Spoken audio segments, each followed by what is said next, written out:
Hello everyone, Tapovan civil services में आपका स्वागत है। तो आइए हम सीटेट एग्ज़ाम जुलाई 2024 के एग्ज़ाम के लिए एक और टॉपिक तैयार करेंगे आज। यह टॉपिक सीटेट के साथ साथ सीजी टेट, बिहार टीचर की जो है UP TET, all state TET और वर्ग 1, 2, 3 के लिए अति महत्वपूर्ण है, इसलिए इस पर चर्चा करना आवश्यक है। तो इस टॉपिक का नाम है, यह कक्षा 8 की एनसीईआरटी का टॉपिक है, जो आपके सिलेबस में एज इट इज़ यही शब्दावलियाँ छपी हुई हैं। तो इस टॉपिक का नाम है आदिवासी दीकू और एक स्वर्ण युग की कल्पना। तो इन शब्दावलियों का अपने आप में कुछ अर्थ है, उसको हम समझने का पहले प्रयास कर लेते हैं। आदिवासी एक वनवासी शब्द है, जिनकी एक विशिष्ट जाति होती है, विशिष्ट स्थान होता है, विशिष्ट बोली भाषा होती है, विशिष्ट कार्य होते हैं उनके, जो भौतिकवादी युग से अलग होते हैं। इस प्रकार से आप आदिवासी और वनवासी को समझ सकते हैं। वहीं दीकू की यदि बात करें तो दीकू का अर्थ होता है बाहरी लोग और एक स्वर्ण युग की कल्पना। तो अर्थात आदिवासी लोग एक स्वर्ण युग की कल्पना करते हैं। तो इसमें हम मुख्य रूप से आज जिस पर चर्चा करेंगे वह हमारे झारखंड छोटा नागपुर के पठार वाले इलाके में जो जनजातियां निवास करती थीं, स्वतंत्रता संग्राम में जिन्होंने बढ़ चढ़कर हिस्सा लिया, उसमें से एक नाम उभर कर आता है बिरसा मुंडा। मुंडा जनजाति से संबंधित थे। तो हो, मुंडा, उराव और संथाल, ये उस क्षेत्र की जनजातियां हैं, उन्हीं का इसमें जिक्र होगा। तो इसमें बताया गया है कि किस प्रकार से ये जो जनजातियां थीं, तो औपनिवेशिक काल के पहले, अर्थात जब ब्रिटिश ईस्ट इंडिया कंपनी 1600 ईस्वी में आई, तो उसके पहले इनका जीवन कैसा चल रहा था, कैसी इनकी दिनचर्या, संस्कृति कैसी थी, उस बारे में इसमें चर्चा की जाएगी, जिसमें उनके रहन सहन, खेती, झूम कृषि के बारे में भी चर्चा होगी। तो इस प्रकार से इसमें बताया जाएगा। उसके बाद औपनिवेशिक काल जब आएगा तो उसमें परिवर्तन क्या होंगे, उनके कामकाज में क्या परिवर्तन आएंगे, उनके रहन सहन में क्या परिवर्तन आएगा और उनके व्यवसाय में या उनकी संस्कृति में क्या प्रभाव पड़ेंगे औपनिवेशिक काल के, अर्थात अंग्रेजों द्वारा। जब अंग्रेज इन पर अत्याचार करते हैं, इनके वन अधिकारों को हनन करते हैं, वन अधिकारों का, तो फिर सामने एक नाम उभर कर आता है बिरसा मुंडा, जो विद्रोह करता है, अपने आप को अपने जनजातीय लोगों के सामने बताता है कि भगवान ने आपकी रक्षा के लिए मुझे भेजा है, इसलिए उसको लोग भगवान मानने लगते हैं और उसके साथ चलने लगते हैं। इस प्रकार से एक बहुत बड़ा विद्रोह वो खड़ा कर देता है, जिससे अंग्रेजों के दांत खट्टे हो जाते हैं। और इस प्रकार से जो बिरसा मुंडा है, तो वह बहुत अथक प्रयास करता है कि वह स्वतंत्रता प्राप्त कर सके, लेकिन अंततः उसको भी फांसी की सज़ा हो जाती है लास्ट में। तो इस प्रकार से वह किस प्रकार से औपनिवेशिक काल में संघर्ष करता है, विद्रोह करता है अंग्रेज़ों का, उसका जिक्र इसमें बताया जाएगा। और उस समय किस प्रकार से यहाँ जो शोषण हो रहा था संसाधनों का, किस प्रकार से इनकी दिनचर्या वहाँ परिवर्तित हो गई, इनके व्यवसाय किस प्रकार से परिवर्तित हुए, उनका भी जिक्र इसमें हम देखेंगे। तो ये बहुत इम्पोर्टेंट है। तो चलिए आज का टॉपिक शुरू करते हैं यहीं से, बिरसा मुंडा से ही। तो इसमें बताया गया है फर्स्ट पैरा में ही कि 1895 में बिरसा नाम के एक आदमी को झारखंड में छोटा नागपुर पठार के जंगलों में और गांवों में घूमते देखा गया। तो बिरसा मुंडा को आप याद रखेंगे, ये किस जनजाति से थे, तो मुंडा जनजाति है, उससे संबंधित थे। तो ये क्वेश्चन आता है, या चारों जनजातियों के नाम आप याद रखेंगे जो छोटा नागपुर पठारी क्षेत्र में पाई जाती हैं, मुंडा, संथाल, हो, उराव, इनके आप चारों के नाम नोट कर सकते हैं।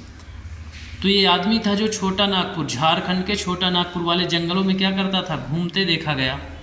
लोग कहते थे कि उसके पास चमत्कारी शक्तियां हैं, वह सारी बीमारियां दूर कर सकता था और अनाज की छोटी सी ढेरी को कई गुना बढ़ा देता था।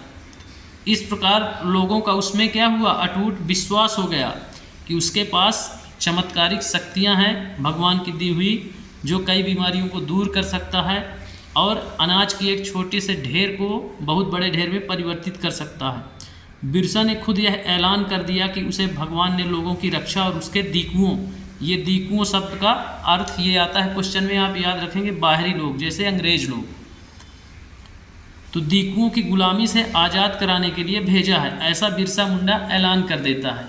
तो यह भी कथन पूछा जाता है कि किसने ऐलान किया था कि भगवान ने लोगों की रक्षा के लिए मुझे, या दीकुओं से रक्षा के लिए, स्वतंत्रता के लिए मुझे भेजा है। तो ऐसा बिरसा मुंडा ऐलान करता है। कुछ समय के भीतर हजारों लोग बिरसा के पीछे चलने लगे। वे उसे भगवान मानते थे, उन्हें यकीन था कि वह उनकी समस्याएं दूर करने आया है। इस प्रकार लोगों की आस्था उसमें जुड़ती गई, एक बहुत बड़े लोगों का संग्रहण करता वह बन गया और नेतृत्व करता बना, जिससे आगे चल के वो विद्रोह करेगा, भी नेतृत्व करता होगा उस विद्रोह का। तो फर्स्ट पैरा में बिरसा मुंडा के बारे में कुछ कथन दिए गए हैं जो इम्पोर्टेंट हैं, आप इनको नोट करेंगे। अब हम देखते हैं सेकंड पैरा। तो बिरसा का जन्म एक मुंडा परिवार में, जैसा कि मैं बताया कि मुंडा एक जनजाति थी, मुंडा परिवार में हुआ था। मुंडा एक जनजाति समूह है जो छोटा नागपुर में रहता है। बिरसा के समर्थकों में इलाके के दूसरे आदिवासी संथाल और उराव, ठीक, इनके भी आप नाम याद रखेंगे। किस क्षेत्र के हैं? छोटा नागपुर का पठारी क्षेत्र। तो क्षेत्र और वहाँ की निवासरत जनजातियाँ, इनको आप अति आवश्यक रूप से याद कर लेंगे। ये सभी अपने आसपास आ रहे बदलावों और अंग्रेज शासन के कारण पैदा हो रही समस्याओं से क्या थे? बेचैन थे, परेशान थे। अर्थात औपनिवेशिक काल जब शुरू होता है, जब ब्रिटिशर्स सत्ता अपने हाथ में लेती है कंपनी, तो अत्यधिक अत्याचार करती है, जिससे ये परेशान रहते हैं सब। फिर नेक्स्ट लाइन है कि उनकी परिचित जीवन पद्धति नष्ट होती दिखाई दे रही थी, आजीविका खतरे में थी और धर्म छिन्न भिन्न हो रहा था। अर्थात जो उनकी एक जीवन पद्धति थी वो नष्ट होती दिखाई दे रही थी उनको, और आजीविका, जो उनके जीवन के साधन थे, वह भी नष्ट होते दिखाई दे रहे थे। उनका धर्म छिन्न भिन्न, अर्थात धार्मिक रूप से भी उनको परेशान किया जा रहा था। इस प्रकार उनके धर्म में भी प्रतिरोध आ रहा था, बाधाएं आ रही थी। फिर एक चित्र में आप देख सकते हैं, इसमें चित्र दिखाया गया है, उड़ीसा के डोंगरिया कंद कबीले की महिलाएं हैं, बाजार जाते हुए नदी से गुजर रही हैं। तो आप इसमें देख सकते हैं, ये भी याद रखेंगे कंद कबीला या कंद कबीले किस क्षेत्र में पाए जाते हैं, तो ये उड़ीसा, आप इसको भी याद रखेंगे यहाँ। अब हम नेक्स्ट पैरा देखते हैं कि जब ये परेशान थे सब, तो अब बिरसा मुंडा की क्या भूमिका होगी। बहुत महान नायक था एक प्रकार का ये। अब हम देखते हैं नेक्स्ट पैरा में उसके बारे में। तो बिरसा किन समस्याओं को हल करना चाहता था जिन्हें दीकू कहा जा रहा था? बिरसा किन समस्याओं को हल करना चाह रहा था जिन्हें दीकू अर्थात बाहरी लोग। वे बाहरी लोग कौन थे? उन्होंने इलाके के लोगों को गुलाम कैसे बनाया? अंग्रेजों के राज में आदिवासियों के साथ क्या हो रहा था? आदिवासियों का जीवन किस तरह बदल रहा था? इस अध्याय में हम ऐसे ही कुछ सवालों पर विचार करेंगे जो अब आगे आएंगे कि किस प्रकार से उनका जीवन चल रहा था। दीकू लोग अर्थात बाहरी लोग जब आए तो उनके दिनचर्या में, उनके जीवन शैली में, उनके खान पान में, संस्कृति और धर्म में कैसे कुठाराघात हुआ, कैसे परिवर्तित किया गया, इस पर हम आगे अब चर्चा करेंगे। तो देखते हैं नेक्स्ट पैरा। तो पिछले साल आपने आदिवासी समाजों के बारे में पढ़ा है। ज़्यादातर कबीलों के रीति रिवाज और रस्में ब्राह्मणों द्वारा निर्धारित रीति रिवाजों और रस्मों से बहुत अलग रहती थी। जैसा कि मैं पहले ही बताया कि इनकी एक निश्चित, एक अलग ढंग की रीति रिवाज होती है, निश्चित भाषा होती है, निश्चित क्षेत्र होता है। इनको बाहरी भौतिक दुनिया से कोई लेना देना नहीं होता है, उन्हीं को हम आदिवासी बोलते हैं।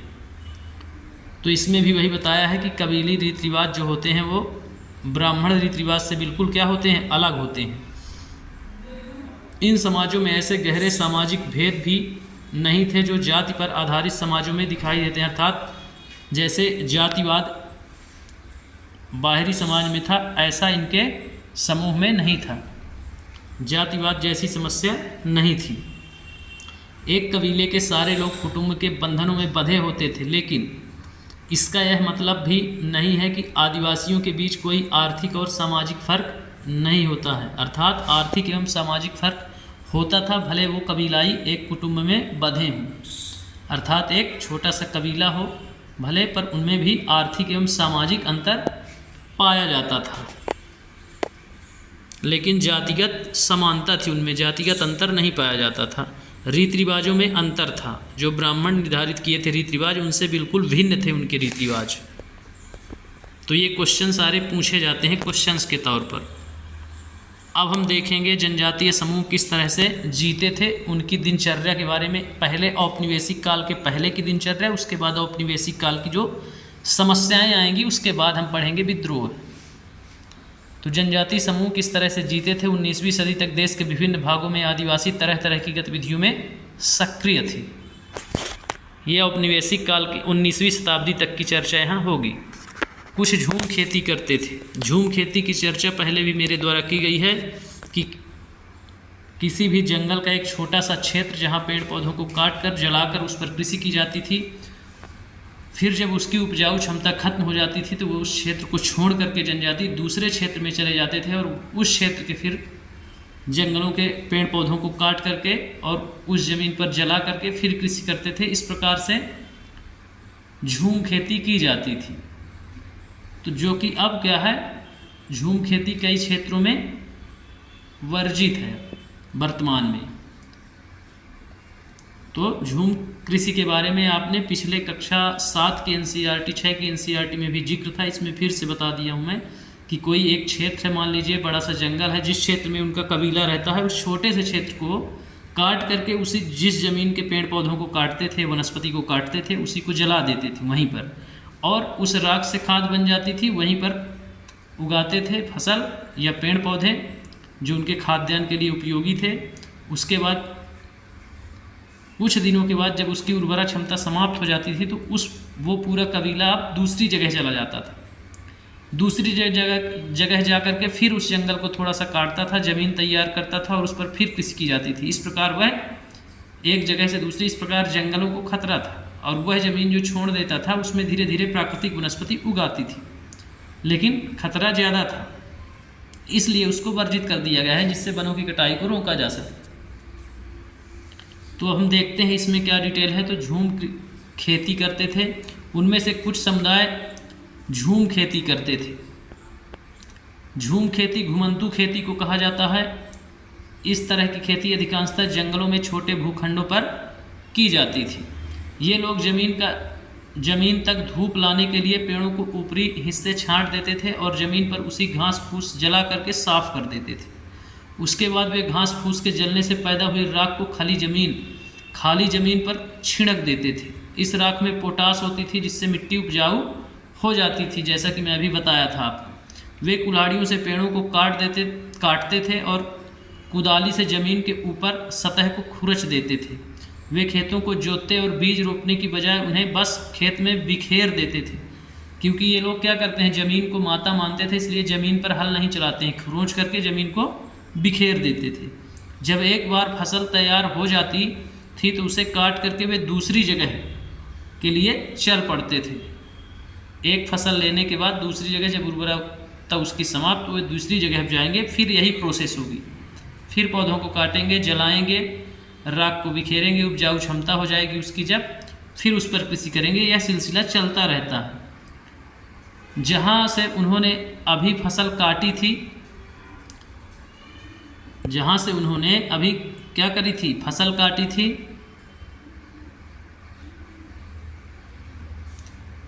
वह जगह कई साल तक परती पड़ी रहती थी जिससे वहाँ फिर से वनस्पति आ जाए, इसलिए वह कई सालों तक क्या करते थे, परती छोड़ देते थे। तो इस प्रकार से अब आपको समझ में आ गया होगा। जो मैं बताया हूँ वो शॉर्टकट में आप समझिए कि ये एक स्थान से दूसरे स्थान पर की जाने वाली कृषि है। मुख्यतः वनों को काट कर की जाती है। वनों को काटिए, जलाइए, उस पर कृषि करिए, फिर उसको छोड़ दीजिए, फिर दूसरी जगह जाइए, फिर काटिए और जलाइए, फिर कृषि करिए, फिर उसको छोड़िए, दूसरी जगह जाइए। इस प्रकार से सिलसिला चलता रहता था। अब हम देखेंगे नेक्स्ट पैरा। तो नेक्स्ट में है कि घुमंतू किसान मुख्य रूप से पूर्वोत्तर मध्य भारत के पर्वतीय व जंगली पट्टियों में रहते थे। इन आदिवासी समुदायों की जिंदगी जंगलों में बेरोक टोक आवाजाही और फसल उगाने के लिए जमीन और जंगलों के इस्तेमाल पर आधारित थी। वे केवल इसी तरीके से घुमंतू खेती कर सकते थे। तो उस समय क्या था कि जो ये जनजातियां थी तो विशेष रूप से पूर्वोत्तर भारत में 7 सिस्टर वाला जो इलाका है हमारा, नागालैंड, मणिपुर, असम, अरुणाचल प्रदेश, मिजोरम, त्रिपुरा, तो ये पूर्वोत्तर क्षेत्र जो है, और मध्य का जो क्षेत्र है पहाड़ी क्षेत्र, छोटा नागपुर का पठार हो गया, उड़ीसा हो गया।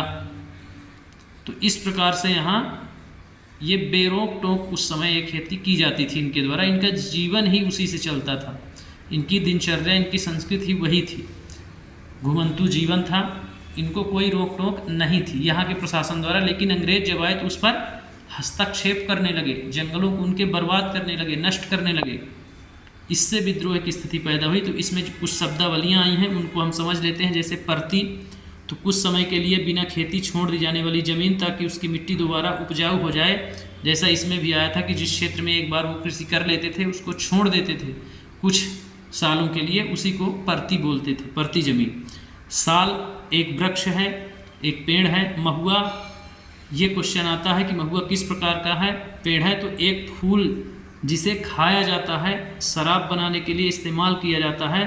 तो इसको आप नोट कर लेंगे विशेष रूप से महुआ को, कि महुआ एक प्रकार का क्या है, फूल है। आप फल में मत इसको गिनिए। अब हम देखेंगे नेक्स्ट। तो अभी हमने देखा कि कुछ जनजातियां क्या थी, झूम कृषि करती थी, झूम कृषि के बारे में। अब हम देखेंगे कुछ शिकारी और संग्राहक थे। शिकारी का मतलब ये होता है कि किस पर डिपेंड थे, जंगलों में जानवरों का शिकार करना और उसी से भोजन प्राप्त करना। संग्राहक का मतलब होता है इकट्ठा करना, किसी भी सामग्री को 2-4 महीने या 1 महीने के लिए आप कहीं से कुछ शिकार करके लाएं, संग्रहण करें। कुछ खेती है आपके पास, उस अन्न को संग्रहित कर लें जिससे कुछ दिनों तक आपकी दिनचर्या चलती रहे, आपके भोजन की व्यवस्था हो जाए। तो संग्राहक का मतलब होता है इकट्ठा करना, और शिकार का मतलब होता है शिकार करना। तो हम इसकी आगे डिटेल देखते हैं। तो बहुत सारे इलाकों में आदिवासी समूह पशुओं का शिकार करके वन्य उत्पादों को इकट्ठा करके अपना काम चलाते थे। तो वन्य उत्पादों में यही जैसे महुआ हो गया, जितने भी खाद्यान्न कंदमूल भी हो गए कुछ, तो इनको संग्राहक के रूप में इकट्ठा करके वो रख लेते थे जिससे दिक्कत ना आए इनके खाने पीने में। इसलिए तो कुछ शिकार करके और वन्य उत्पादों को इकट्ठा करके अपना काम चलाते थे। वे जंगलों को अपनी ज़िंदगी के लिए बहुत ज़रूरी मानते थे। उड़ीसा के जंगलों में रहने वाला खोंड समुदाय इसी तरह का एक समुदाय था। इस समुदाय के लोग टोलियां बनाकर शिकार पर निकलते थे, जो हाथ लगता था उसे आपस में बांट लेते थे। वे जंगलों में मिले फल और जड़ें खाते थे। खाना पकाने के लिए वे साल और महुआ के बीजों का तेल इस्तेमाल करते थे। तो इस प्रकार आप इसको याद रखेंगे।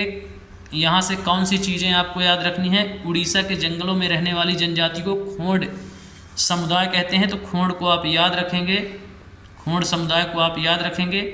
क्या करते थे, चूँकि शिकारी और संग्राहक हेडिंग का ही नाम है, तो ये शिकार करते थे, आपस में मिल बांट लेते थे उसको। उसके बाद साल भर से खाना पकाते थे और महुए के तेल का इस्तेमाल करते थे खाना पकाने में। फिर यहाँ एक चित्र दिया गया है। तो चित्र में डोंगरिया कंध कबीले की औरतें हैं जो पंडानू की पत्तियाँ इकट्ठा करके ला रही हैं। इन पत्तियों से पत्तलें बनाई जाएंगी। तो पहले, अब तो प्लास्टिक के पत्तल आने लग गए हैं, थर्माकोल के। पहले वृक्ष के पत्तों के ही पत्तल बनाए जाते थे, दोने और पत्तल। तो वही इसमें दिखाया गया है। डोंगरिया कंध के कबीले की औरतें हैं जो पंडानू की पत्तियां, तो आप पंडानू को याद रखेंगे क्योंकि क्वेश्चन आता है कि ये जो खोंड समुदाय था तो पत्तल बनाने का काम करता था, तो किस पेड़ की पत्तियों से, तो पंडानू की। इसलिए आप पंडानू को याद रखेंगे। अब हम देखते हैं आगे।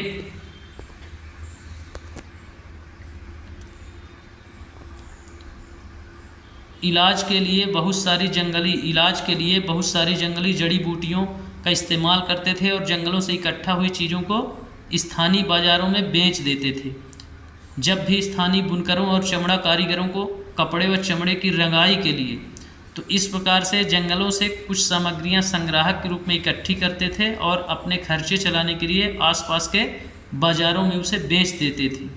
और क्या हेल्प करते थे, तो ये स्थानीय बुनकर, जो इनके आसपास के बुनकर, कपड़े बनाने वाले जो बुनकर थे और चमड़ा के कारीगर थे, जूते बनाने वाले, तो उनकी भी ये हेल्प करते थे। चमड़े की रंगाई के लिए कुसुम और पलाश के फूलों की ज़रूरत होती थी। कुसुम और पलाश के फूलों की ज़रूरत होती थी, तो ये खोंड समुदाय के लोग से ही कहते थे। तो ये क्वेश्चन भी आता है कि चमड़े की रंगाई के लिए किसकी आवश्यकता पड़ती है या कौन से पौधे उपयोगी होते हैं, किन पौधे के फूल, तो आप इनको नोट कर लेंगे। कुसुम और पलाश के फूलों की ज़रूरत होती थी चमड़े की रंगाई के लिए, तो ये खोंड समुदाय उसकी पूर्ति करते थे आसपास के चमड़ा बनाने वाले, चमड़े की सामग्री बनाने वाले लोगों को और बुनकरों के लिए इसकी पूर्ति का कार्य करते थे खोंद, जो उड़ीसा में रहते थे। तो इसको आप याद रखेंगे। खोंद जनजाति को आप खोंड जनजाति को याद रखेंगे, समुदाय को याद रखेंगे, और कुसुम और पलाश के फूलों को, चमड़ा की रंगाई से संबंधित है ये। तो ये क्वेश्चन पूछा जाता है। अब हम देखते हैं नेक्स्ट पैरा। नेक्स्ट पैरा में है, इन समुदायों को चावल और अन्य अनाज कहाँ से मिलते थे। चूँकि ये जंगली थे तो इनको चावल और अन्य अनाज कहाँ से मिलते थे, तो कई बार तो चीज़ों की अदला बदली, पहले वस्तु विनिमय प्रणाली थी, चूँकि किसी के पास इतना पैसा धन नहीं था, जैसे इनके पास जंगल की कुछ चीज़ें थी तो ये दे देते थे किसानों को और किसानों से खाने की सामग्री ले लेते थे। तो इसको बोलते हैं अदला बदली या वस्तु विनिमय प्रणाली।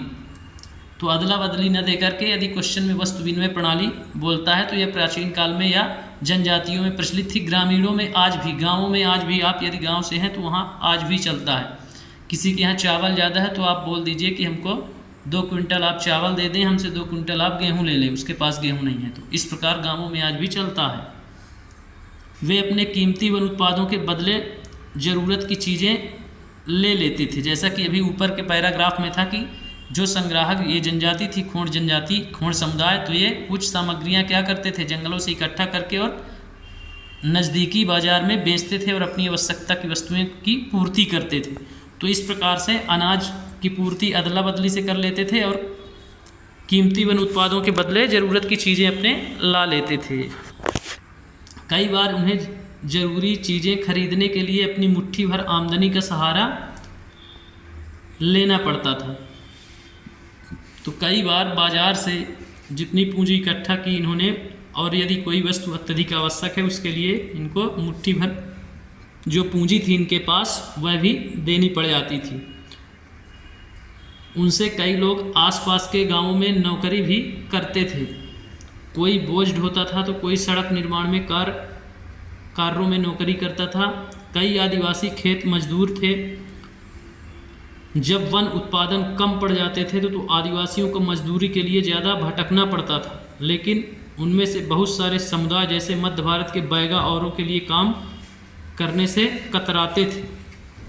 तो इस प्रकार से इसमें बताया गया है कि जब जंगलों में उत्पाद उनके पास कम पड़ जाते थे तो वे आसपास के इलाकों में कार्य भी करते थे, जिसमें सड़क निर्माण कार्य हो गया, बोझ ढोने का कार्य हो गया, खेतिहर मजदूर के रूप में कार्य हो गया। तो इस प्रकार से वे मजदूरी का कार्य, कृषि का कार्य और बोझ ढोने का कार्य, सड़क निर्माण में सारी जगह मजदूरी का कार्य करते थे। अब हम देखेंगे आगे। तो इसमें बताया गया है कि उनमें से क्या है, बहुत सारे समुदाय जैसे मध्य भारत का बैगा है, औरों के लिए काम करने से कतराता था। ये बैगा जो जनजाति थी ये दूसरों के कार्य करने से क्या होती थी, कतराती थी। बैगा खुद को जंगल के संतान मानते थे। तो यह भी क्वेश्चन आता है कि वह कौन सी जनजाति है जो खुद को जंगल की संतान मानती है, तो बैगा जनजाति। केवल जंगल ही उपज पर जिंदा रह सकती है। मजदूरी करना बैगाओं के लिए अपमान की बात होती थी। इस प्रकार से बैगा दूसरों के कार्य करने से कतराती थी, केवल जंगल पर ही विश्वास रखती थी कि केवल जंगल की उपज ही हमें जिंदा रख सकती है। इस प्रकार यह दूसरों की मजदूरी करने के लिए क्या करती थी, अपमान समझती थी अपना। ये अब नेक्स्ट पैरा देखते हैं। जो चीज़ें आसपास पैदा नहीं होती थी उन्हें हासिल करने के लिए आदिवासियों को खरीद फरोख्त भी करनी पड़ती थी। इसकी वजह से वे कभी कभी व्यापारियों और महाजनों पर आश्रित हो जाते थे। व्यापारी बेचने की चीज़ें लेकर आते थे और भारी कीमतों पर चीज़ें बेचते थे। सूदखोर महाजन भी आदिवासियों को कर्जा तो देते थे, लेकिन उसका ब्याज बहुत ज़्यादा होता था। इस तरह बाजार और वाणिज्य ने आदिवासियों को कर्ज और गरीबी में धकेल दिया। लिहाजा वे महाजनों और व्यापारियों को बाहरी शैतान और अपनी सारी मुसीबतों की जड़ मानने लगे थे। तो इस प्रकार कंपनी तो शोषण कर ही रही थी, लेकिन जो महाजन और सूदखोर थे, व्यापारी थे, उन्होंने भी उनको लूटना शुरू कर दिया था, कोई कसर नहीं छोड़ी थी। व्यापारी उनको जो सामान्य कीमतों की वस्तुएं थी उनको अत्यधिक कीमतों पर देते थे, वहीं महाजन और सूदखोर अति उच्च ब्याजों पर उनको कर्जा देते थे। आज भी यही होता है। ग्रामीण में जो सबसे कमज़ोर लोग होते हैं, जिनके पास पैसे उतने नहीं होते हैं, तो उनको उच्च ब्याजों पर पैसा दिया जाता है, जबकि वहीं संपन्न लोग से यदि संपन्न लोग मांगे तो उनको बिना ब्याज के या कम ब्याज पर पैसा दे दिया जाता है। यह प्रथा आज भी चलती आ रही है। इसी प्रकार बैंक में भी आप जाएंगे, यदि आप बहुत बड़े बिजनेसमैन हैं तो आपको कर्ज जल्दी मिलेगा और ज़्यादा मात्रा में मिलेगा। यदि आप नॉर्मल आदमी हैं, भले आपके पास संपत्ति है, अचल संपत्ति है, लेकिन उसकी कोई वैल्यू नहीं, आपको नहीं मिलेगा जब तक आप उसको घूस नहीं देंगे सूदखोर। भारत में कुछ आदिवासी समुदाय के इलाके हैं, उनको देख लेते हैं मैप में एक बार। ये आप देख सकते हैं, तो इसको भी आप याद रखेंगे। ये डायरेक्ट क्वेश्चन पूछे जाते हैं कि यह जनजाति किस क्षेत्र में निवासरत है, यह वर्तमान में कहाँ है। तो आप गद्दी, वन और गुज्जर, ये जो हमारा कश्मीर वाला इलाका है उसको आप याद रखेंगे। उसके पर्वतीय शिवालिक पर्वतीय प्रदेश में, हिमाचल के ऊपर और जम्मू कश्मीर ये जो दिख रहा है, तो यहाँ आप इनको याद रखेंगे, गद्दी और गुज्जर को। फिर भोटिया है, भोटिया, भोटियार, सहरिया, भील राजस्थान वाले में, वान गुज्जर्स और राठवा गुजरात वाले में है, बैगाज, बंजारा और गोंड मध्य प्रदेश में हैं। इनको भी आप याद रखेंगे, विशेष रूप से लिख लेंगे। बंजारा ये दिखाई गई है, महाराष्ट्र की है। कोया, बंजारा और गोंड दक्षिण में भी दिखाई गई है, आप इसको भी देख सकते हैं, आंध्रा में। उसके बाद बैगाज, मारिया और गोंड छत्तीसगढ़ में दिखाई गई है। फिर जो उड़ीसा की जनजातियां हैं वह सर्वाधिक हैं, जिसमें हैं पराजा, बोंडा, कंढा, कोया, साउरा और खोंड। खोंड का इसमें भी जिक्र आया था। फिर संथाल, मुंडा, उराव, तो ये आप झारखंड वाली जनजातियों को याद रखेंगे। वहीं पूर्वोत्तर भारत की कुछ जनजातियां हैं, तो इनको भी आप अपाटनी, निसी, अरुणाचल प्रदेश की है, नागा, नागा की है, खासी, ये गारो खासी, जयंतिया। पहाड़ी आप जब जाएंगे तो वहाँ देखने को मिलेगा मेघालय के ऊपर, तो उनको भी आप याद रखेंगे। वहीं रियांग, ये मणिपुर, मिजोरम में, मणिपुर में है। फिर इसके बाद एक आप ये देख रहे हैं माला इरूलर, ये जनजाति है,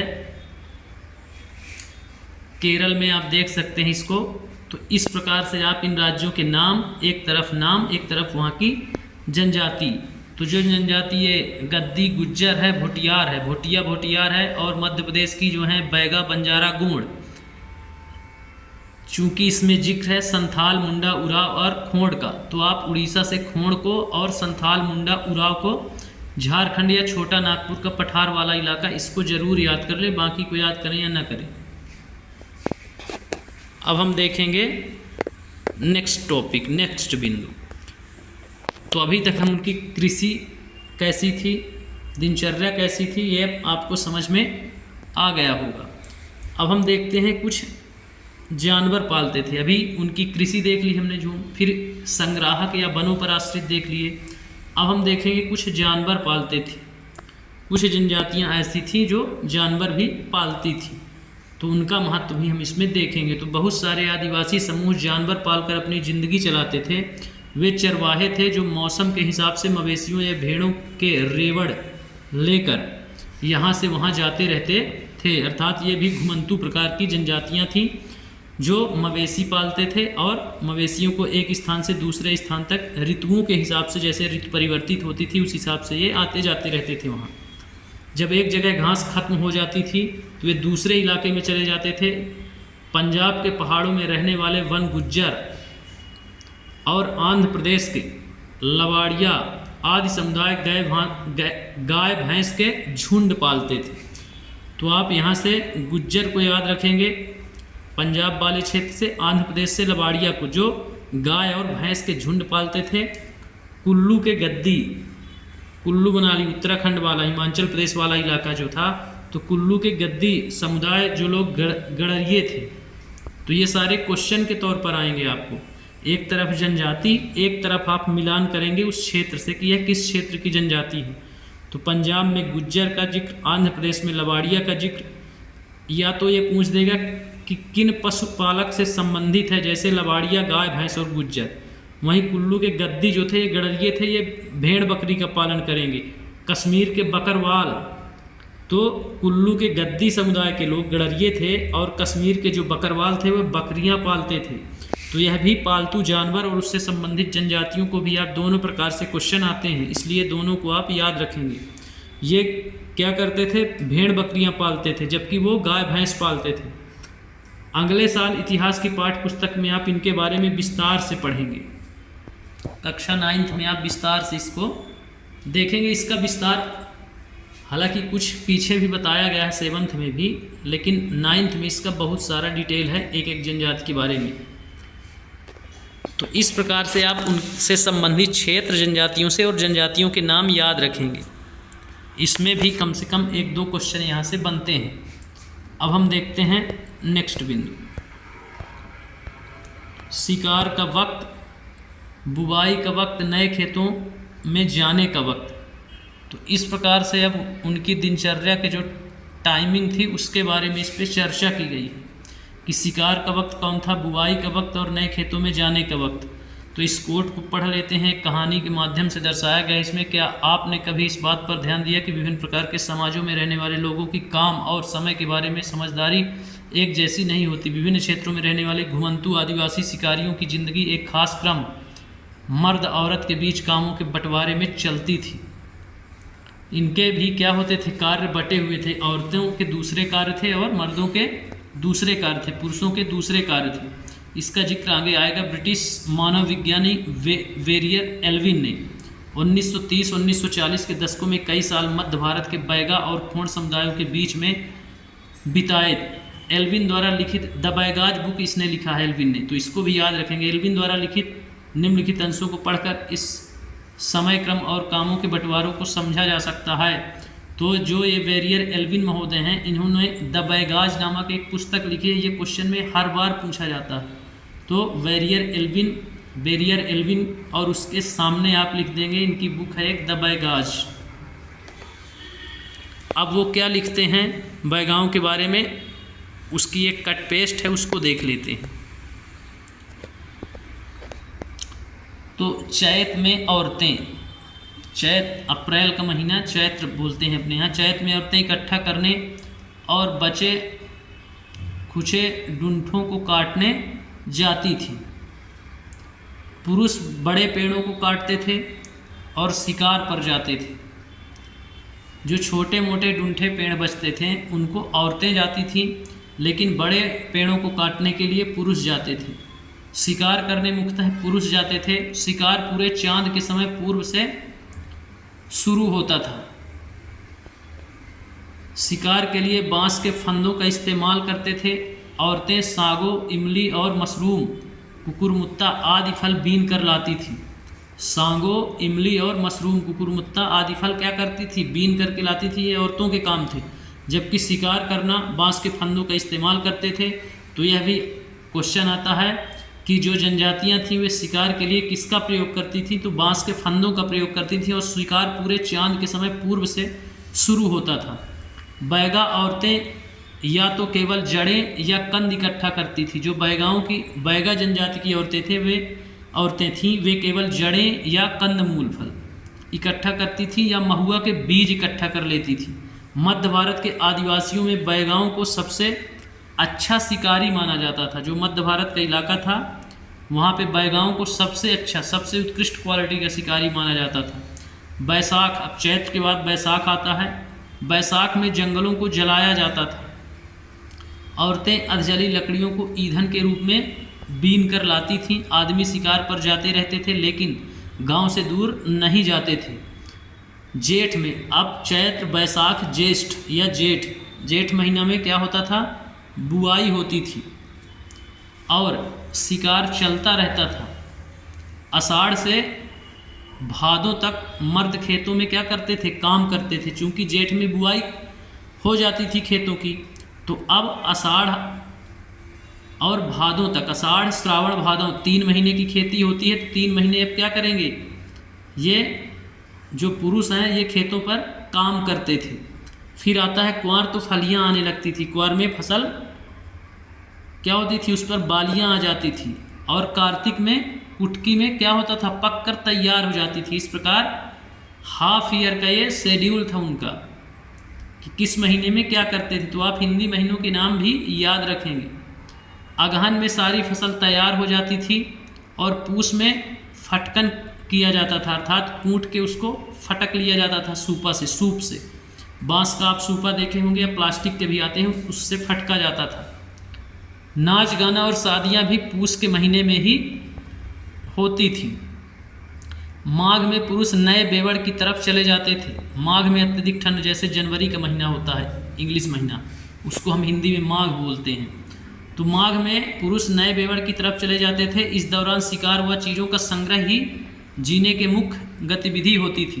तो जो कुछ संग्रह करके रखते थे, जो एक खेती तैयार होती थी और शिकार, तो ये दोनों उस समय जीविकोपार्जन का उनके काम करते थे। तो इस प्रकार इसमें बताया गया है कि किस महीने में कौन से कार्य होते थे। मुख्य रूप से हिंदी महीनों के नाम भी इसमें दिए गए हैं। अब हम देखते हैं ये बैगाओं की जीवनचर्या है, बैगा जनजाति की, जो वेरियर एल्विन द्वारा लिखित तौर पर बताई गई है। अब हम देखेंगे नेक्स्ट पैरा इसमें। तो नेक्स्ट में बताया यह चक्र पहले साल का होता था। दूसरे साल शिकार के लिए ज़्यादा समय मिल जाता था, क्योंकि केवल कुछ फसलों की ही बुवाई कटाई होती थी।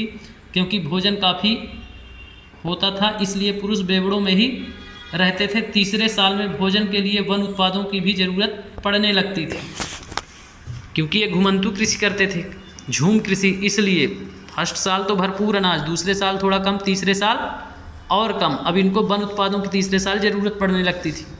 इस प्रकार इसमें बताया गया है वेरियर एल्विन द्वारा लिखित बैगा 1939 और एल्विन की अप्रकाशित रचना नोट्स ऑन द खोट्स वेरियर एल्विन पेपर्स। तो इसको आप याद रखेंगे, उनके द्वारा लिखित बुक ये द बैगाज जो मैं बताया था, अप्रकाशित रचना इनकी नोट्स ऑन द खोट्स वेरियर एल्विन पेपर्स नेहरू स्मृति संग्रहालय पर आधारित है। तो इस प्रकार इन दोनों को आप याद रखेंगे विशेष रूप से, क्योंकि क्वेश्चन में ये डायरेक्ट छप करके पूछी जाती है।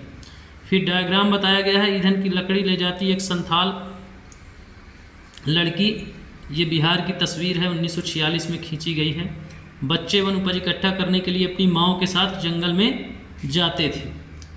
तो एक गतिविधि दी गई है बच्चों के लिए ही कि बैगा औरतें और मर्द जो काम करते थे उनमें उनको ध्यान से पढ़ें कि आपको उनमें कोई क्रम दिखाई देता है, उनके कामों में क्या फ़र्क थे। इस प्रकार दोनों के कामों में फ़र्क थे। तो ये यहाँ समाप्त होता है। बैगाओं का जीवन कैसा था, उनकी कृषि कैसी थी, संग्राहक का जीवन कैसे वे जीते थे। इस प्रकार वेरियर एल्विन में उसमें अपनी कट पेस्ट नोट्स जो इसमें दी गई है उसमें बताया गया है उनके द्वारा डिटेल उनका। अब बेवड़ शब्द जो आया था उसमें कि पुरुष बेवड़ों में चले जाते थे, तो उसका अर्थ यहाँ देखेंगे। मध्य प्रदेश में घुमंतु खेती के लिए इस्तेमाल होने वाला शब्द है। तो घुमंतु कृषि मुख्य रूप से पुरुष करते रहते थे एक क्षेत्र से दूसरे क्षेत्र में, उसी को बेवड़ बोलते हैं। अब हम देखेंगे कुछ लोग एक जगह खेती करते थे। अभी तो घुमंतु जीवन चल रहा था, अब एक ही जगह खेती करने लगे। कुछ जनजातियों के बारे में अब हम इसमें देखते हैं। तो 19वीं सदी से पहले बहुत सारे जनजातीय कबीले एक जगह टिक कर खेती करने लगे थे। वे बार बार जगह बदलने की बजाय साल दर साल एक ही जगह खेती करते थे, अर्थात ये अब जगह चेंज नहीं करते थे। वे हलों का इस्तेमाल करने लगे और धीरे धीरे उन्हें ज़मीन पर अधिकार भी मिलते जा रहे थे। बहुत सारे समुदायों में छोटा नागपुर के मुंडाओं की तरह ज़मीन पूरे कबीले की संपत्ति होती थी, लेकिन जो इस ज़मीन मिलती थी इस पर पूरे कबीले का समान अधिकार होता था। पूरे कबीले की संपत्ति होती थी ये ज़मीन। कुल के सभी सदस्यों को उन मूल निवासियों का वंशज माना जाता था।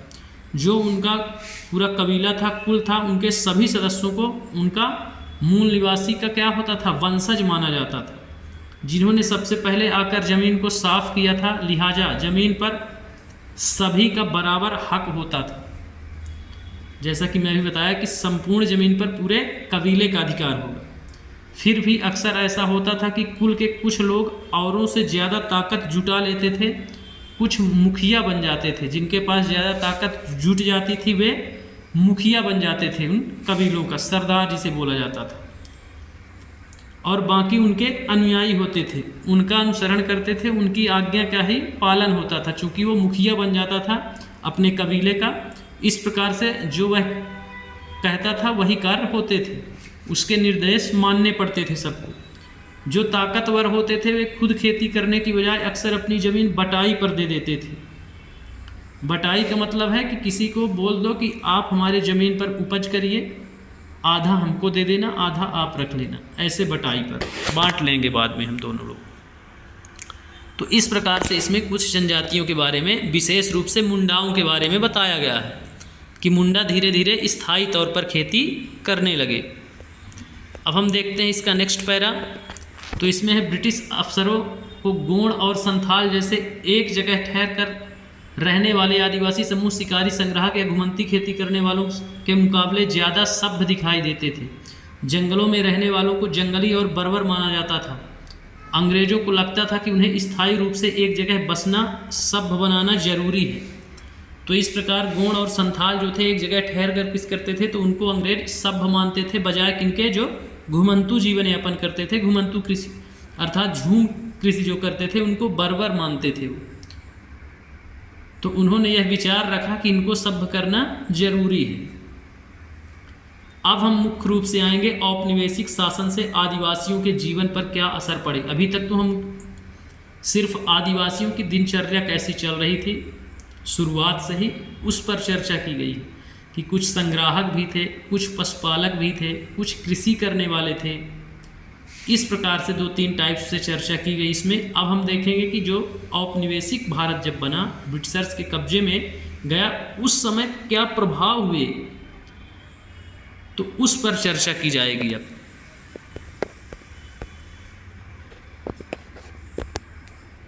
तो औपनिवेशिक शासन में आदिवासियों के जीवन पर क्या असर पड़े, तो ब्रिटिश शासन के दौरान आदिवासी समूहों का जीवन बदल गया। आओ देखें ये बदलाव कैसे और क्यों हुए। तो आदिवासी मुखियाओं का क्या हुआ, जो मुखिया बने हुए थे कबीलों के, उन पर अब क्या प्रभाव पड़ेंगे औपनिवेशिक शासन काल में, उस पर चर्चा की गई है। तो अंग्रेजों के आने से पहले बहुत सारे इलाकों में आदिवासियों के मुखियाओं का महत्वपूर्ण स्थान होता था। उनके पास औरों से ज़्यादा आर्थिक ताकत होती थी और वे अपने इलाके पर नियंत्रण रखते थे। कई जगह उनकी अपनी पुलिस होती थी। वे जमीन एवं वन प्रबंधन के स्थानीय नियम खुद बनाते थे। ब्रिटिश शासन के तहत आदिवासी मुखियाओं के कामकाज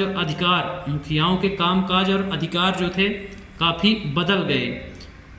उन्हें कई गांवों पर ज़मीन का मालिकाना तो मिला रहा, लेकिन उनकी शासकीय शक्तियाँ छिन गईं और उन्हें ब्रिटिश अधिकारियों द्वारा बनाए गए नियमों को मानने के लिए बाध्य कर दिया गया। उन्हें अंग्रेज़ों को नजराना देना पड़ता था और अंग्रेज़ों के प्रतिनिधि की हैसियत से अपने समूहों को अनुशासन में रखना होता था। अंग्रेज उनको प्रतिनिधि बना दिए थे मुखियाओं को, और बोल दिए थे कि ये जो बर्बरता है तुम्हारे समूह में, इनको आप अनुशासित करिए। और जो संपूर्ण ज़मीन का मालिकाना हक था वह क्या हुआ, धीरे धीरे कम होने लगा। मालिकाना हक उनसे छिन गया, जो उनकी स्वयं की पुलिस थी। जो अब अंग्रेज़ों की प्रशासनिक व्यवस्था लागू हो गई, अब उनकी लागू नहीं रही।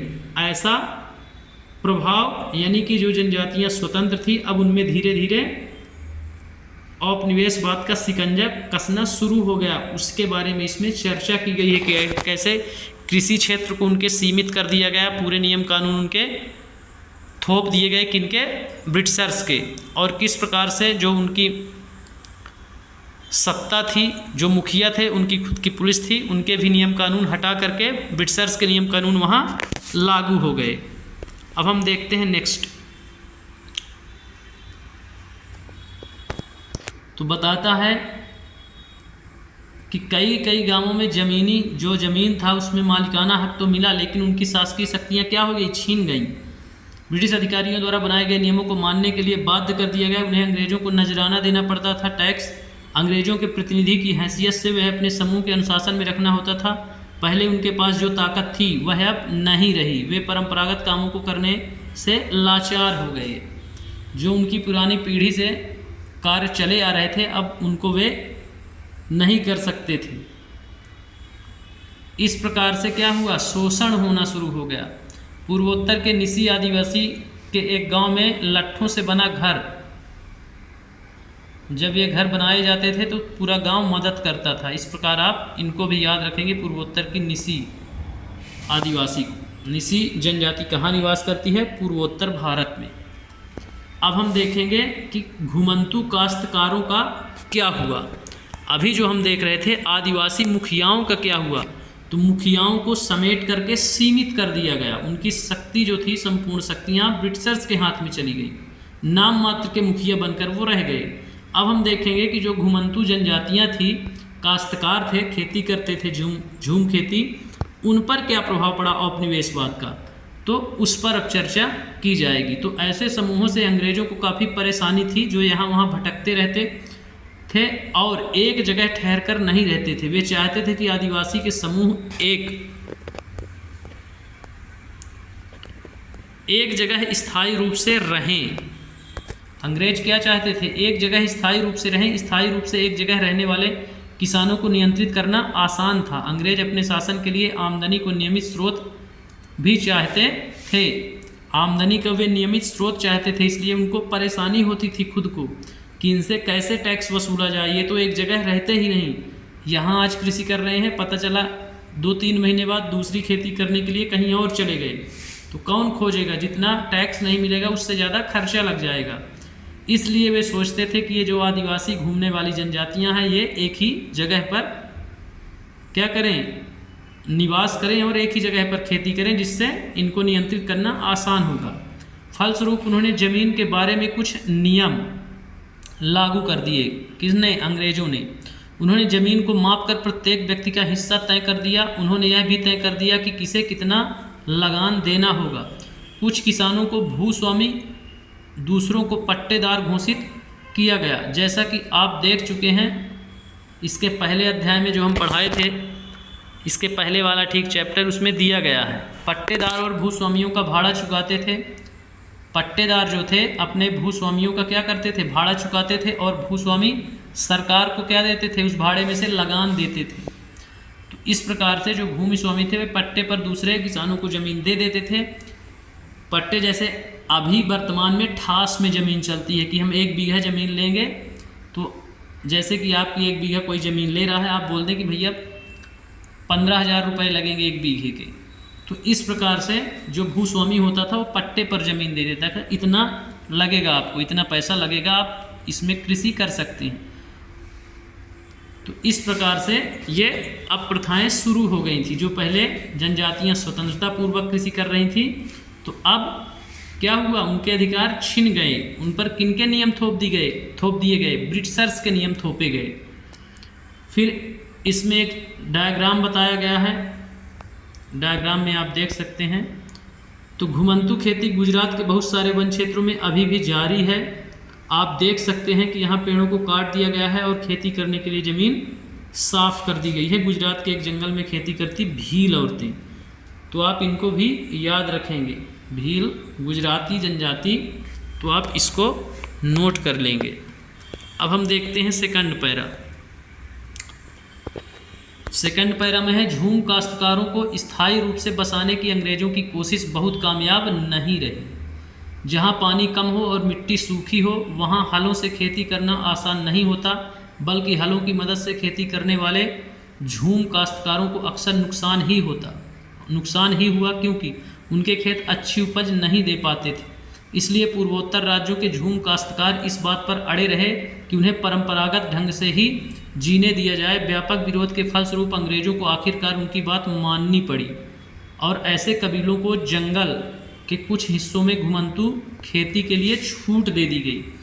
तो पहले तो जब अंग्रेज उनको रोक दिए थे कि एक ही स्थान पर आप खेती करिए, तो चूंकि उर्वरा शक्ति उस समय रासायनिक खाद का प्रयोग उतना ज़्यादा नहीं था, उर्वरा शक्ति समाप्त होती थी, तो जनजातियों ने इसका विद्रोह किया कि हम एक ही जगह कृषि नहीं करेंगे, उपज कम हो रही है। तो अंततः ब्रिटिशर्स को भी लगा कि टैक्स कम आएगा, इससे अच्छा है इनको करने दें। तो कुछ जगहों पर झूम खेती के लिए छूट दे दी गई ब्रिटिशर्स द्वारा। तो इस प्रकार से किस प्रकार से घुमंतू जनजातियों की कृषि पर प्रभाव पड़ा? पहला प्रभाव किन पर? जो मुखिया थे उन पर, तो मुखियाओं पर प्रभाव। फिर घुमंतू कृषि करने वाले, जो घुमंतू कृषि करने वाली जनजातियां थीं उन पर क्या प्रभाव पड़ा? तो इस प्रकार से दो प्रभाव अभी हमने देखे उपनिवेशवाद के, एक मुखियाओं पर प्रभाव, दूसरा उनके घुमंतू जो जनजातियां थी कृषि कार्य पर प्रभाव। अब हम देखेंगे वन कानून और उनके प्रभाव। तो अब कृषि के बाद हम वन देख लेते हैं। जो लकड़ियाँ इकट्ठे करते थे, वहाँ के वनोपज को बाजार में बेचते थे, स्वतंत्र थे, वस्तु विनिमय करते थे। अब देखते हैं उन पर क्या प्रभाव पड़ेगा, उनकी स्वतंत्रता कहाँ तक छीनी जाएगी। यहाँ आदिवासी दीकू कुछ लोग हैं जो क्या कर रहे हैं, धान को रोपित कर रहे हैं। आप देख सकते हैं चावल की खेती, यहाँ इसको रोपा बोलते हैं, रोपा तैयार है और इसको रोपित कर रहे हैं। तो हम देखेंगे वन कानून और उसके प्रभाव।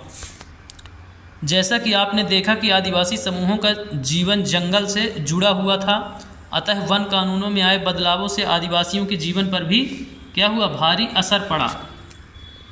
ये आंध्र प्रदेश के धान के खेत में काम करते आदिवासी हैं। समतल मैदानों और जंगलों में धान की खेती के बीच फर्क को देखें। तो समतल मैदानों में ही धान की खेती ज़्यादा अच्छी होती है, ज़मीन समतल हो, पानी की अच्छी व्यवस्था हो, वहाँ धान की खेती यानी चावल की खेती अत्यधिक फलती फूलती है।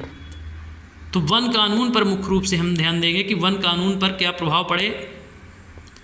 तो इसका असर जब आदिवासियों पर भारी असर पड़ा, फिर आगे है अंग्रेजों ने सारे जंगलों पर अपना नियंत्रण स्थापित कर लिया और जंगलों को राज्य की संपत्ति घोषित कर दिया था।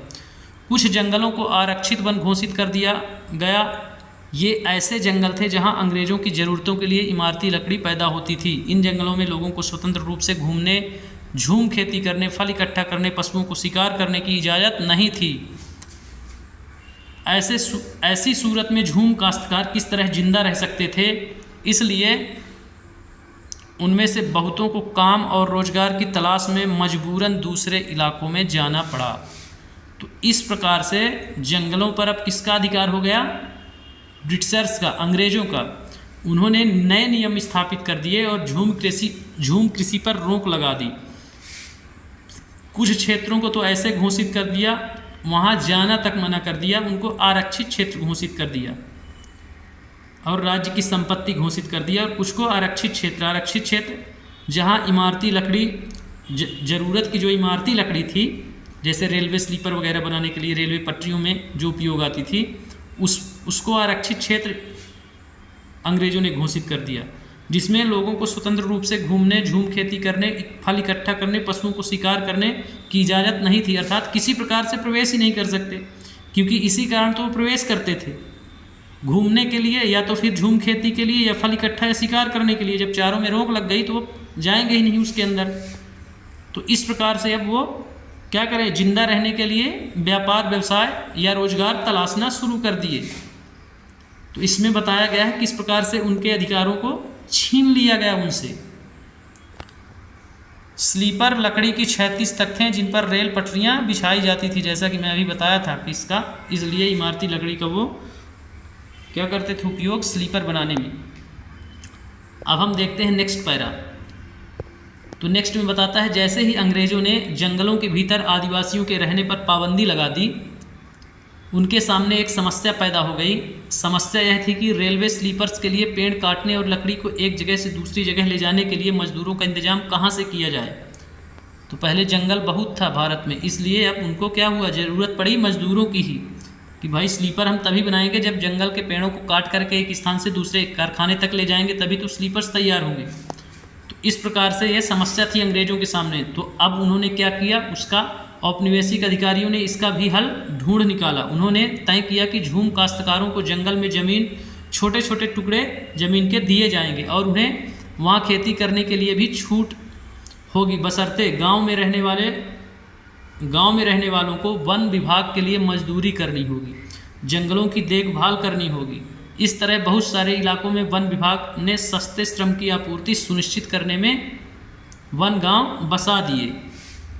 तो इस प्रकार से उन्होंने दिमाग से काम लिया और घुमंतू जो जनजातियां थी, जो झूम काश्तकार थे, उनको बुलाया कि भैया छोटे छोटे टुकड़ों में आप कृषि कर सकते हो, लेकिन उनने शर्त रखी कि जो ये आसपास के गांव के लोग हैं तो इनको मजदूरी कहाँ करनी पड़ेगी, जंगल की देख रेख में मजदूरी करनी पड़ेगी और यहाँ से जो लकड़ियाँ इमारती हैं उनको ले जा कर के गाड़ी में पहुँचानी पड़ेगी या मजदूरी करनी पड़ेगी।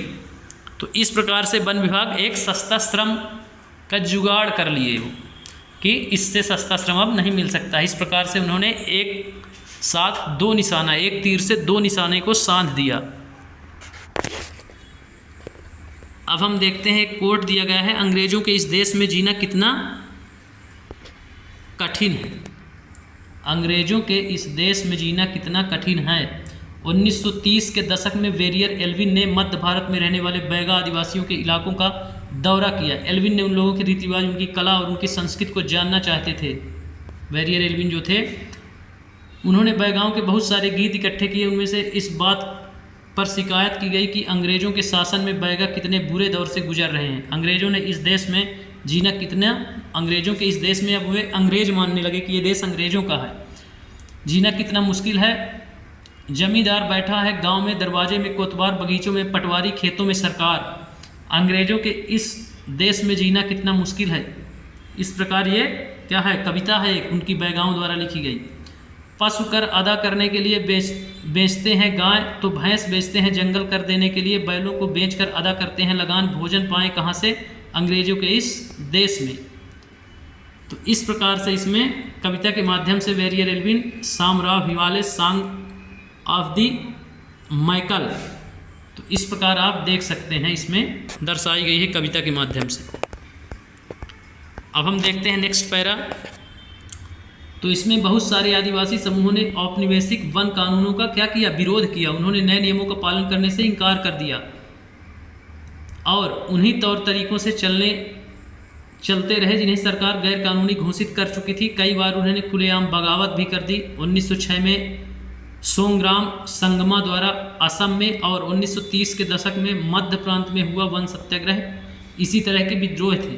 तो आप यहाँ से दोनों के नाम याद रखेंगे। 1906 का सोंगरम संगमा, 1906 का सोंगरम संगमा असम, सोंगम संगमा द्वारा किया गया आंदोलन कहाँ का है, तो असम का। कब, 1906 में।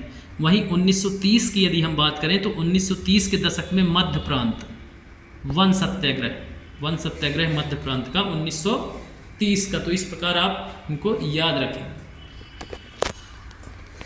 अब हम देखेंगे व्यापार की समस्या। तो अभी औपनिवेशिक काल जो देखे, अब हम उसमें देखेंगे कि इनके लिए व्यापार की क्या समस्याएं आई।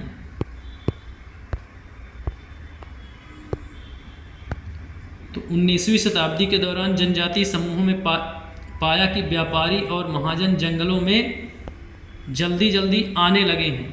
वे वन उपज खरीदने, नकद कर्जा देने और आदिवासियों को मजदूरी पर रखने के लिए आ रहे थे। इन सारे बदलावों से क्या असर पड़ने वाले हैं, यह समझने में आदिवासियों को कुछ समय लगा। तो उनको यह समझने में समय लगा कि आखिर ये व्यापारी और महाजन इतने खुश क्यों हैं, इतना पैसा हमको क्यों दे रहे हैं, रोजगार क्यों दे रहे हैं। उनको समझने में थोड़ी देर हो गई। तो अब क्या हुआ, वो आगे की कहानी अब हम अगले पैरा में देखते हैं। तो यह समझने के लिए आइए रेशम उत्पादों की स्थिति को देखें। 18वीं सदी में भारतीय रेशम की यूरोपीय बाजारों में भारी मांग थी। भारतीय रेशम की अच्छी गुणवत्ता सबको आकर्षित करती थी। भारत का निर्यात तेजी से बढ़ रहा था। जैसे जैसे बाजार फैला, ईस्ट इंडिया कंपनी के अफसर इस मांग को पूरा करने के लिए रेशम उत्पादन पर क्या किए, जोर देने लगे। जब जैसे जैसे बाजार फैला और डिमांड बढ़ गई तो वे क्या किए, रेशम उत्पादन पर भी जोर देने लगे। यहाँ गोदारा औरतें बुनाई करती हुई, ये आप देख सकते हैं इसमें। अब हम नेक्स्ट पैरा देखते हैं। तो नेक्स्ट पैरा में है वर्तमान झारखंड। अभी का वर्तमान का झारखंड राज्य स्थित हजारीबाग के आसपास रहने वाले संथाल, हो मुंडा उराव संथाल। तो संथाल रेशम के कीड़े पालते थे। जो संथाल जनजाति थी रेशम के कीड़े पालती थी। रेशम के व्यापारी अपने एजेंटों को भेजकर आदिवासियों को कर्जे देते थे और उनसे कृमि कोषों को इकट्ठा कर लेते थे। 1000 कृमि कोषों के लिए 3-4 रुपये मिलते थे उनको। तो जो रेशम के कीड़े थे उनके कृमि कोषों को इकट्ठा कर लेते थे। 1000 पर उन्हें 3 से 4 रुपये दिए जाते थे। तो ये क्वेश्चन आता है कि रेशम के कीड़े पालने का कार्य कौन सी जनजाति करती थी? तो झारखंड, वर्तमान झारखंड की हजारीबाग के आसपास की संथाल जनजाति जो रेशम के कीड़े पालने का कार्य करती थी। इसके बाद इन कृमि कोषों को बर्धमान व गया भेज दिया जाता था, जहां उन्हें 5 गुना कीमत पर बेचा जाता था। जो 3 से 4 रुपये में, तो अब इनसे 5 का मल्टीप्लाई कर दें तो 15 से 20 रुपये, 25 रुपये तक में इनको बेचा जाता था। वर्धमान और गया भेजकर 5 गुने कीमत पर बेच दिया जाता था। निर्यातकों और रेशम उत्पादकों के बीच कड़ी का काम करने वाले बिचौलियों को जमकर मुनाफा होता था। बिचौलियों को जमकर इसमें मुनाफा होता था। रेशम उत्पादकों को बहुत मामूली फ़ायदा मिलता था। स्वाभाविक है कि बहुत सारे आदिवासी समुदाय बाजार और व्यापारियों को अपना सबसे बड़ा दुश्मन मानने लगे थे। किसको? बाजार और व्यापारी को। चूँकि जब उनको पता चला कि हमारा जो 3-4 रुपये में ख़रीदा जाता है वो 20-25 रुपये में बेचा जाता है, जिससे वे इनको दुश्मन मानने लग गए। फिर यहाँ पर एक चटाई बुनती हुई महिला दिखाई गई है। एक हाजग औरत है। औरतों के लिए घरेलू काम सिर्फ घर तक ही सीमित नहीं था, वे खेतों और कारखानों में भी अपने बच्चों को साथ लेकर जाती थी। तो इस प्रकार इसमें चटाई बुनती हुई औरत दिखाई गई है।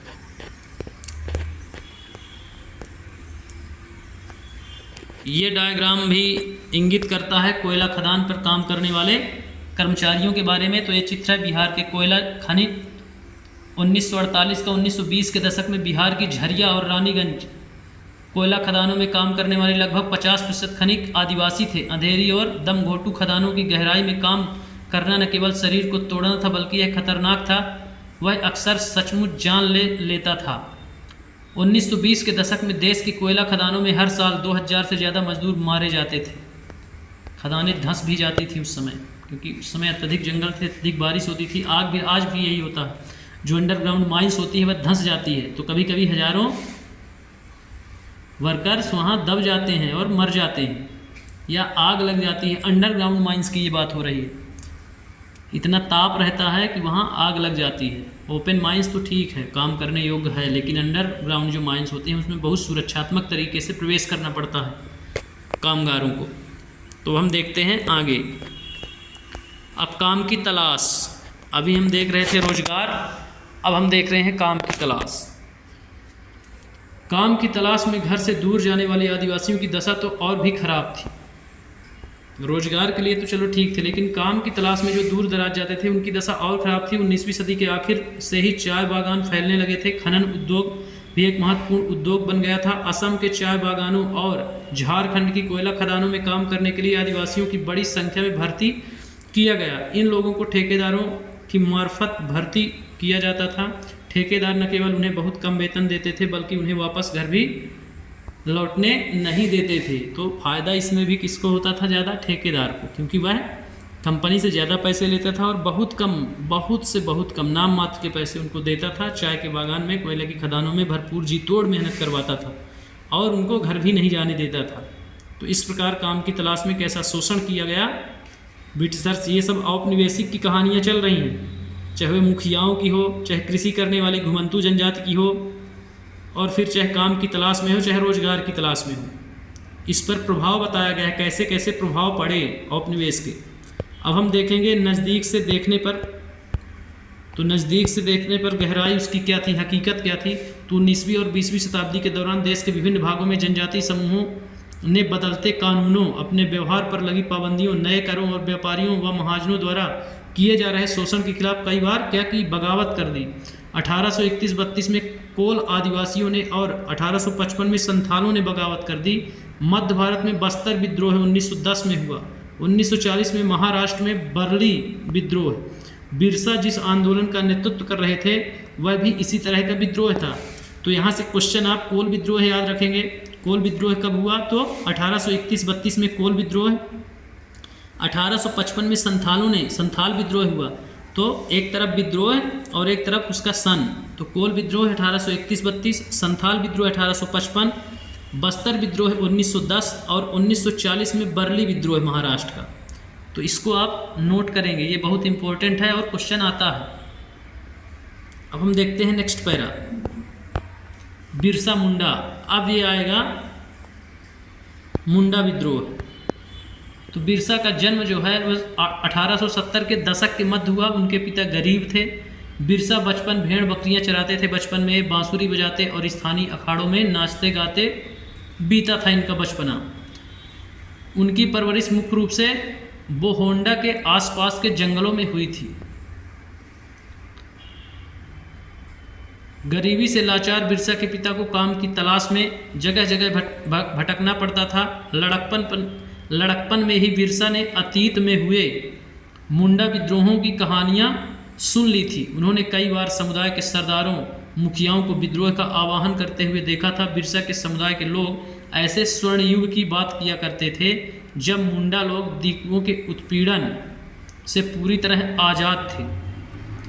तो ऐसी कल्पना करते थे जब मुखियाओं का शोषण, कृषक का शोषण, व्यापारियों का शोषण होने लगा, तो वे फिर ऐसी कल्पना करने लगे कि हमारा वही स्वर्ण युग अच्छा था जो प्रारंभिक जीवन था, स्वतंत्र थे हम। तो ऐसे स्वर्ण युग की कल्पना की कहानियाँ अब मुंडा सुनता था अतीत की अपने। सरदारों का कहना था कि एक बार फिर उनके समुदाय परंपरागत अधिकार बहाल हो जाएंगे। वे खुद को इलाके के मूल निवासियों का वंशज मानते थे और अपनी ज़मीन की लड़ाई, मुल्क की लड़ाई लड़ रहे थे। वे लोगों को याद दिलाते थे कि उन्हें अपना साम्राज्य वापस पाना है। तो इस प्रकार से अब वह संघर्ष की स्थिति का प्रचार प्रसार करने लगे। अब आगे विद्रोह की स्थिति उत्पन्न होगी, वह स्वयं एक लीडर बनकर उभरेगा। तो सेकंड पैरा में अब देखते हैं, बिरसा स्थानीय मिशनरी स्कूल में जाने लगे और उन्हें मिशनरियों के उपदेश सुनने का मौका मिला। वहाँ भी उन्होंने यही सुना कि मुंडा समुदाय स्वर्ग का साम्राज्य हासिल कर सकता है और अपने खोए हुए अधिकार वापस पा सकता है अगर वे अच्छे ईसाई बन जाएं और अपनी खराब आदतें छोड़ दें। तो ऐसा हो सकता है। बाद में बिरसा ने एक जाने माने वैष्णव धर्म प्रचारक के साथ भी कुछ समय बिताया। तो अभी मिशनरी, अंग्रेज़ों का जो धर्मांतरण हो रहा था, वहाँ जाकर के कुछ शिक्षा प्राप्त की उसने और समझा। फिर एक वैष्णव धर्म के प्रचारक जाने माने जो थे उनके पास भी कुछ समय बिताया। उन्होंने जनेऊ धारण किया और शुद्धता व दया पर जोर देने लगे। तो इस प्रकार बिरसा क्या किया, जनेऊ धारण कर लिया और शुद्धता और दया पर जोर देने लगा। अपनी किशोरावस्था में बिरसा जिन विचारों के संपर्क में आए उनसे वह काफ़ी गहरे तौर पर प्रभावित थे। बिरसा का आंदोलन आदिवासी समाज को सुधारने का आंदोलन था। उन्होंने मुंडाओं से आह्वान किया कि वे शराब पीना छोड़ दें, गांवों में साफ सफाई रखें या गांवों को साफ रखें, डायन व जादू टोने में विश्वास न करें। यहाँ ध्यान देने वाली बात यह है कि बिरसा ने मिशनरियों और हिंदू जमींदारों का भी लगातार विरोध किया। वह उन्हें बाहर का मानते थे जो मुंडा जीवन शैली को नष्ट कर रहे थे। इस प्रकार वह समझ गया कि ये हमारी जो पारंपरिक परंपराएं हैं तो उनको ये नष्ट कर रहे हैं। तो इस प्रकार से वह यह समझ गया कि हित किस में है उसका और अहित किस में है। इस प्रकार वह खुद प्रचार करने लगा कि आप शराब पीना छोड़ दें, गांवों को साफ रखें, जादू टोने पर विश्वास करना छोड़ दें और जो भी हिंदू जमींदार जो हैं उनका भी विरोध किया और मिशनरियों का भी विरोध किया उन्होंने। फिर हम देखते हैं नेक्स्ट पैरा। तो नेक्स्ट में बताया है कि 1895 में बिरसा ने अपने अनुयायियों का आह्वान किया कि वे अपने गौरवपूर्ण अतीत को पुनर्जीवित करने के लिए संकल्प लें। वह अतीत के एक ऐसे स्वर्ण युग सतयुग की चर्चा करते थे जब मुंडा लोग अच्छा जीवन जीते थे, तटबंध बनाते थे, कुदरती झरनों को नियंत्रित करते थे, पेड़ और बाग लगाते थे, पेट पालने के लिए खेती करते थे। उस काल्पनिक युग में मुंडा अपने बिरादरों और रिश्तेदारों का खून नहीं बहाते थे, वे ईमानदारी से जीते थे। बिरसा चाहते थे कि लोग एक बार फिर अपनी ज़मीन पर खेती करें, एक जगह टिक कर रहें और अपने खेतों में काम करें। इस प्रकार से वह क्या किया, आह्वान किया, लोगों को समझाया, अपना संदेश दिया इस प्रकार से कि आप फिर से उसी तरह के बिरसा मुंडी आपस में खून नहीं बहाएंगे, नहीं बहाते थे जैसे, उस प्रकार से। तो इस प्रकार से वह आंदोलन का नेतृत्व करने लगा। यहाँ वैष्णव शब्द आया है, विष्णु की पूजा करने वाले वैष्णव कहलाते थे, यह भी क्वेश्चन आता है। तो 1895 में बिरसा मुंडा के अनुयायी आह्वान किया, इसको आप इस डेट को भी याद रखेंगे। नेक्स्ट पैरा में है, अंग्रेजों को बिरसा आंदोलन के राजनीतिक उद्देश्यों से बहुत ज़्यादा परेशानी थी। इसको अंग्रेजों को अब क्या हुई, जो इसके राजनीतिक उद्देश्य हो गए अब, तो इससे अंग्रेजों को बहुत ज़्यादा परेशानी होने लगी। यह आंदोलन मिशनरी, महाजनों, हिंदू भूस्वामियों और सरकार को बाहर निकालकर बिरसा के नेतृत्व में मुंडा राज स्थापित करना चाहता था। वह स्वयं बोला कि अब हम स्वयं राज करेंगे, इसलिए इन सबको आप बाहर अब निकालें। इस प्रकार से अंग्रेज अब परेशान हो गए उससे। फिर है, यह आंदोलन इन्हीं ताकतों को मुंडाओं की सारी समस्याओं व कष्टों का स्रोत मानता था। जो ये आंदोलन था, इन्हीं ताकतों को क्या था, मुंडाओं की सारी समस्याओं व कष्टों का स्रोत भी मानता था। अंग्रेजों की भूनीतियाँ, उनकी परंपरा भूमि व्यवस्था को नष्ट कर रही थी। हिंदू भूस्वामी और महाजन उनकी जमीन छीनते जा रहे थे और मिशनरी उनकी परंपरागत संस्कृति की आलोचना करते थे। इस प्रकार वह समझ गया था कि सब प्रकार से हमारा शोषण किया जा रहा है, चाहे वह धार्मिक रूप से हो, चाहे आर्थिक रूप से हो और चाहे सामाजिक एवं सांस्कृतिक रूप से हो। वह इतना समझ चुका था। फिर है नेक्स्ट पैरा में, जब आंदोलन फैलने लगा तो अंग्रेजों ने सख्त कार्रवाई का फैसला लिया और उन्होंने 1895 में बिरसा को गिरफ्तार कर लिया और दंगे फसाद के आरोप में 2 साल की क्या किए, सजा सुना दिए। कब गिरफ्तार, 1895 में। फिर 1897 में जेल से लौटने के बाद बिरसा समर्थन जुटाते हुए गांव-गांव घूमने लगे। उन्होंने लोगों को उकसाने के लिए परंपरागत प्रतीकों और भाषा का इस्तेमाल किया। वे आह्वान कर रहे थे कि उनके नेतृत्व में साम्राज्य की स्थापना के लिए आह्वान कर रहे थे कि हम साम्राज्य की स्थापना के लिए रावणों, जो बाहरी लोग हैं, उनकी तुलना रावण से की गई, जो दीकू या यूरोपीय कहलाते थे। वे को तबाह कर देंगे, इनको हम तबाह कर देंगे। बिरसा के अनुयायी दीकू और यूरोपीय सत्ता के प्रतीकों को निशाना बनाने लगे। उन्होंने थाने और चर्चों पर हमले किए और महाजनों, जमींदारों की संपत्तियों पर धावा बोल दिया। सफ़ेद झंडा बिरसा राज का प्रतीक था। ये सारे क्वेश्चन आते हैं, इसलिए आप दीकू शब्द या उनकी तुलना किससे की गई, रावण से की गई। फिर निशाना, यहाँ से क्वेश्चन नहीं है, क्वेश्चन ये आएगा कि बिरसा का राज प्रतीक क्या था, तो सफ़ेद झंडा उसका राज का प्रतीक था। तो ये क्वेश्चन यहाँ से आता है। अब हम नेक्स्ट पैरा देखते हैं। सन 1900 में बिरसा की हैजे से क्या हुई, मृत्यु हो गई। 1900 में 1897 में उसका चरमोत्कर्ष आंदोलन रहा। 1900 में क्या हुआ, बिरसा की हैजा से मृत्यु हो गई। आंदोलन ठंड पड़ गया।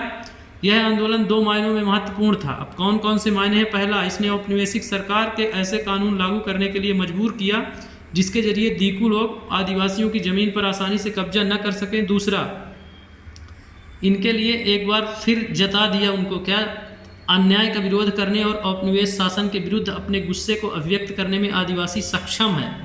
उन्होंने अपने खास अंदाज में, अपनी खास रस्मों और संघर्ष के प्रतीकों के जरिए इस काम को अंजाम दिया। इस प्रकार वह एक चुनौती के रूप में उसने पेश कर दिया कि हम स्वयं विद्रोह करने में सक्षम हैं, हमें किसी और की ज़रूरत नहीं है, आदिवासी अपने हक की लड़ाई स्वयं लड़ सकते हैं। इस प्रकार से जो बिरसा मुंडा का विद्रोह था तो सामने उभर कर आता है। तो इसको आप याद रखेंगे, बिरसा मुंडा का विद्रोह। तो ये टॉपिक यहीं पे समाप्त होता है। तो उम्मीद है कि आपको समझ में आया होगा। फिर एक मुंडा की कथित कहानी है। तो मुंडा आदिवासियों के गीतों में उनके कष्ट झलकते थे। उनका एक गीत है, हाय कोल्हू के बैल की तरह। कोल्हू मतलब पहले तेल पेरने का एक मशीन होती थी जो कोल्हू बोला जाता था, जो बैल को नह दिया जाता था और वो चलता रहता था। तो लहू लुहान मेरे कंधे, जमींदारों के दूध दिन और रात करते मुझे परेशान। बड़बड़ाता हूँ मैं यही दिन रात, हाय यही है मेरी हालत। नहीं है मेरी कोई ठिकाना, नहीं है मेरी कोई खुशियाँ। तो इस प्रकार से इस कविता में अपने दर्द को बताते हैं। इस प्रकार से इस पाठ में, इस टॉपिक में जो चर्चाएं हुई, मुख्य रूप से बिरसा मुंडा विद्रोह, औपनिवेशिक काल के पहले का जो उनका जीवन था, उनके व्यवसाय थे, रोजगार थे, दिनचर्या थी, कृषि थे, व्यवसाय थे। उसके बाद जो औपनिवेशिक शासनकाल आया, अंग्रेज़ों का शासनकाल, तो क्या क्या परिवर्तन आए, चाहे वो कृषि में परिवर्तन हो, चाहे व्यवसाय में परिवर्तन हो, चाहे उनके घुमंतु जीवन में परिवर्तन हो, चाहे रोजगार में परिवर्तन हो। तो इस किस प्रकार से परिवर्तन आए उसका अध्ययन इसमें विस्तृत रूप में किया गया। उम्मीद है कि यह वीडियो काफ़ी हेल्प पहुंचाएगा आपको एग्ज़ाम में। आप ज़्यादा से ज़्यादा लोगों को जोड़ें और लाइक कमेंट करें। इसी के साथ धन्यवाद। कल फिर होगी मुलाकात।